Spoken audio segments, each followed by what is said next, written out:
തിരുവനന്തപുരം ജില്ലയിലെ വിതുര കല്ലാർ എന്ന് പറയുന്ന സ്ഥലത്താണ് ഞാനിപ്പോൾ നിൽക്കുന്നത്. പ്രിയപ്പെട്ടവരെ, ഈ സ്ഥലം കല്ലുകൾ കൊണ്ട് ഈ ആറിൽ നിറഞ്ഞിരിക്കുന്നത് കൊണ്ടാണ് ഇതിന് കല്ലാർ എന്ന് പേര് വന്നത്.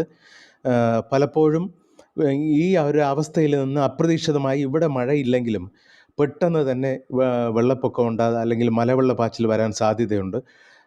അതിന് സെക്യൂരിറ്റികളുണ്ട്, അതിനെ സൂക്ഷിക്കുന്ന ടൂറിസ്റ്റുകളെ സംരക്ഷിക്കുന്ന സ്ഥലങ്ങളുണ്ട്. അനേക വർഷങ്ങൾക്ക് മുമ്പ് 13 പേരുടെ ജീവനെടുത്ത സ്ഥലവും കൂടെയാണ്. മെഡിക്കൽ കോളേജിൽ നിന്ന് വന്ന ടൂറിസ്റ്റുകൾ മരിച്ചു പോയതായ മലവെള്ളപ്പാച്ചിൽ പെട്ടെന്ന് വരികയും അവർ മരണപ്പെടുകയും ചെയ്ത സ്ഥലമാണ്. ടൂറിസ്റ്റ് കേന്ദ്രം കൂടിയാണ്. അനേക സ്ഥലത്തു നിന്ന് ആളുകൾ ഇവിടെ വരുന്നുണ്ട്, കുളിക്കുന്നുണ്ട്. നല്ല തണുത്ത ജലമാണ്.